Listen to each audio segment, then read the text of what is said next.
Hello everyone, this is Fireally, and welcome back to the Minecraft dungeon making mini-series. So I've been a little bit busy since last time, so I made a few changes to these guys right here. Nothing substantial. We'll come back around to the pillager riding boss, or the pillager riding the phantom boss at a later date, probably closer to actually installing him.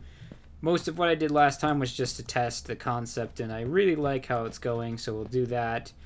And then I also coded up these two guys, so we have our good friend, the rabbit charger. And so he does a pretty substantial amount of damage, but he only has like 1 heart of health. So yeah, if those guys rush you, it'll hurt a lot, and that's kind of what they're made to do. So we'll see how good they are. I've changed their stuff a lot of times because they've been a little bit too OP.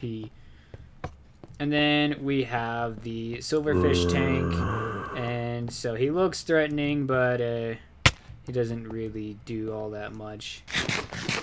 He just takes a lot of hit. He's a freaking ice wizard.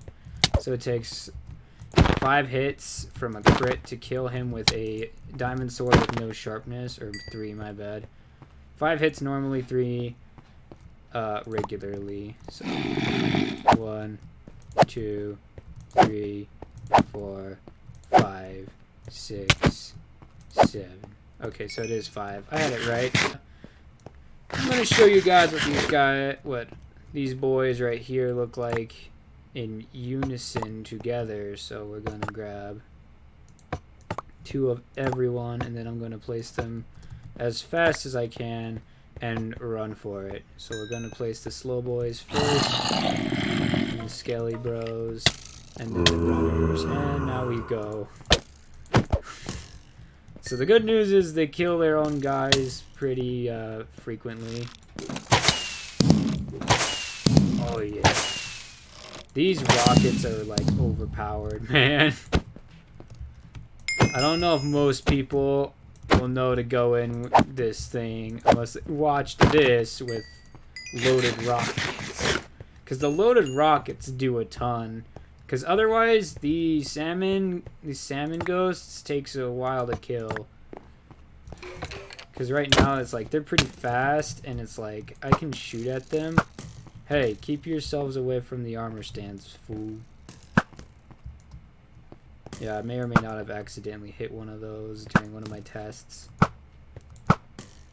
So it's like I can hit these guys, but it's a little bit difficult. I've actually come to really like having the quick charge 3 crossbow. It just shoots so straight. It's so nice. I don't have to aim nearly as much as I would before. Like in a UHC, I would honestly very much consider keeping everything from a creeper and a bunch of squids just so I could do this. So that's where I am with these guys right now. And I can't. The changes I made to these guys have been just so subtle it doesn't even matter. So what we are going to do today is actually start building things. Also, yeah, I hit these 2 guys and they ended up over there. But yeah, so I don't know if I'll make any more custom mobs, mainly because I think for all intents and purposes these guys have everything that I want covered, and then we have the boss. So I think we're set to rock and roll for some other important stuff, which is actually building stuff. Alright, so raycast, select before blocks, and then we need to make an entrance of some kind. So how big do we want this entrance to be is the next question. Actually, it's gonna need to be a little bit bigger than that, I think. Let's get up in the sky. I have not really done a lot of building in Minecraft in some time, so bear with me as I fumble around. Is this enough space? Set block. What do I want? Let's just go with nether brick for now, I guess. Nether brick. Where's the nether work? Where's my nether brick? Oh, there it is. Pow. I love how you can see through on the shadows. So that looks okay. Maybe I should use black concrete. I don't know. Or maybe purple. What does purple concrete look like? Okay, so it's the next day now, and I've also realized my microphone was quieter than normal. And so I made 2 prototypes. This is the first one. You can tell because it's kind of bad looking. And here's the inside. There was like no inside to this thing was the biggest problem I had with it. And I threw lanterns everywhere because mobs kept spawning on it. And so then this is version 2, which is it's the one we're going with. So for those of you who don't know, phantoms can actually swim underwater. So I used a lot of like the coral and stuff. One, because it looks kind of cobblestoney, and number 2, I just kind of like the idea that this might have come out of the ocean, because phantoms kind of look stingray-y by nature. And then if we look up here, we've got some rain/nighttime sensors, and I removed the ones on top of here because, well, you can hear why. It started raining, and so we had a bunch of them spawn, but I want 6 of them spawn every night is the idea, just because I kind of like the idea of you come in, you look up, and there's just like a bunch of green eyes in the darkness. You know, and they're just normal phantoms named Phantom. I don't know if they'll do spawn ever. I might have to change the spawn eggs for normal spawn eggs, but at least like we have them, because I thought it'd be. I just like the aesthetic of the phantoms being here, because it's kind of like this is where the phantoms come from. You come here to get the elytra, and this is where the phantoms come from as well, because, you know, they can fly too, and you use their body parts to repair your elytra and so forth. So to me it just makes sense. Elytra phantoms, you know. And then we have the pit of deep darkness of doom and despair, that if you jump down you have no idea where you are unless you look up. And this is what will connect you to the dungeon. And I'm curious, if I throw some pressure plates down there, some stone ones, if you'll be able to like see them. Oh, you can. How disappointing. What does this thing look like in Moody? It's probably way spooky. Moody. Oh my goodness. I can't even see the phantoms. I can only hear them. Oh, that's disappointing.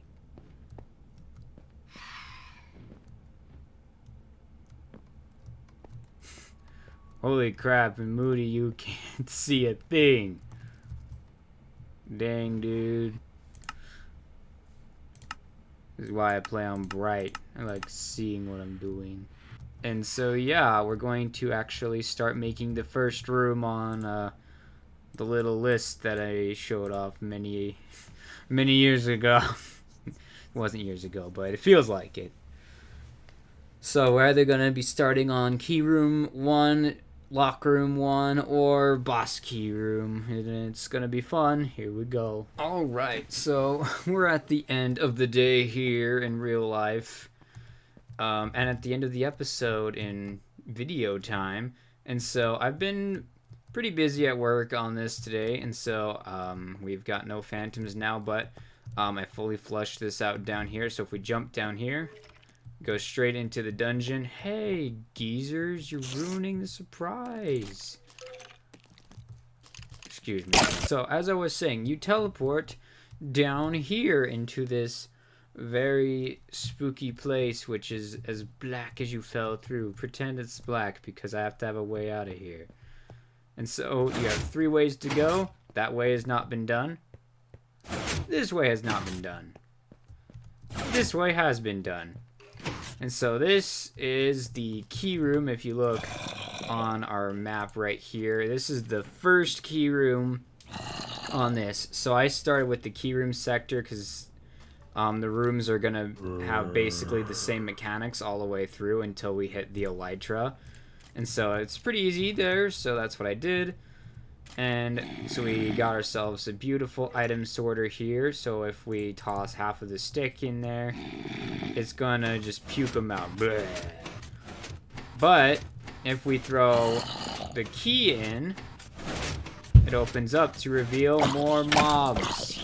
Also, I turned off mob briefing because now that we have redstone involved, I do not want to mess with a creeper blowing up my stuff. And so then this room is the second one, same ordeal. If we throw the spectral arrows in, it's going to puke them back out because those aren't to the key. But if we throw the key in, then it opens up. And then in this room right here is where I'm going to put the elytra sometime in the next episode, because this took me like all day to do to do this stuff. So if you look right here, we've got classic item filter. You just do this doohickey right here, and then what happens is it hits here, and then this goes in and powers the redstone door. And so these blocks lead up to a redstone torch, which powers redstone dust, and both of those power the two pistons. Really simple stuff. My favorite kind of piston door, same kind that I had on the starship back in the day. And then if the item is not a key, it'll keep flowing into this dropper here, and then the comparator will detect it, which will make an observer clock go off, and then it'll puke it back out. So pretty simple stuff. Like, it's as simple as redstone can be, which I like because I don't want to do anything complicated. I did, however, go to Mumbo Jumbo, and I imported a few of his redstone designs for the doors. So I brought the door over here because I forgot how to make them because it was so long, and then I learned how to duplicate that. And then I also had Impulse help me with the other designs. Oh, look, a rabbit. And then this right here is what's going to be the boss door, man.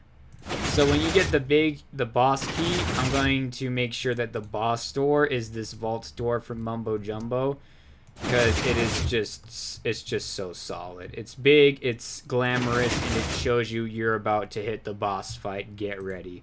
Just like The Legend of Zelda. And I tried to get the 3x3 spiral door working, but for whatever reason, it broke upon transporting in here. So the thing is, with the whatchamacallit, the structure blocks, when you drop it in, all of the observers update at once, every last one of them. And so when that happens, everything fires off at once, and then it just exploded, and it never fixed itself. I was able to finagle my way to get this to work again, so I'm okay with sacrificing myself a little bit with trying this again, because I only need one of them. But the spiral door was not happening, because I do not want to memorize how to make one of these things. It's just too much effort. I need to focus on getting this done fast and quickly, so only the simplest of redstone will I utilize. And it is dark enough to spawn mobs in here. I don't know if I want to keep it that way or not, but for the moment things are pretty alright with that scenario, I suppose. And so yeah, that's it for today's episode. Piston doors, building the building right there, the temple, I guess, and then getting through the first 3 rooms on the list. Pretty gnarly stuff. So next time we are going to clip over, and we're either going to do the boss key room or just the first key room, and that should be a lot of fun. Oh yeah, and I should also mention, I found these keys on a Minecraft website that has a lot of player textures, and so it just fit my needs absolutely perfectly, and I'm so happy that they had that. And if you noticed, in here we also have the lock, and it's really important that these are heads, because If I chose something like a tripwire hook, you could come into here with a bunch of tripwires renamed and this chuck them in the system repeatedly, and it kind of defeats the purpose of the dungeon. Once you know what it's named and what item it uses, like, you're all done. However, there is another loophole that I'm a bit more okay with happening. So in this dungeon, there are a few rooms that you can do that you don't have to do. And it's namely the key room on the left and the key room on the right near the bottom. So those rooms are not part of the critical path if you play your cards just right. You only need 3 of the 5 keys.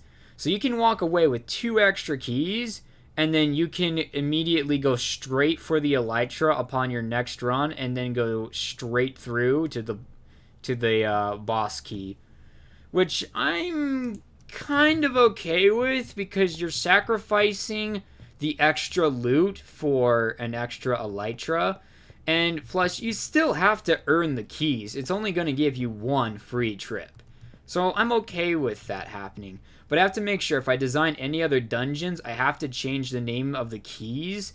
And the best part about using player heads for this, if I fly up here, because I'm using a player head with its special data, so if I go all the way over here, the name right here, and this is for the keyhole that I showed you, if you change this name here, it doesn't matter if you use an anvil, the name is different. Like, I can demonstrate it right now for science, so this will make the video longer, but I don't care because it's cool.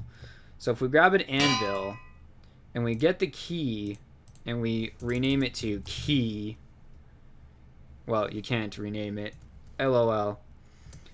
But essentially, if you rename it to the name that this one has and you have a different one of it, it's going to have a different set of tags. As you can see, it has 3 tags here. It only has 2 before.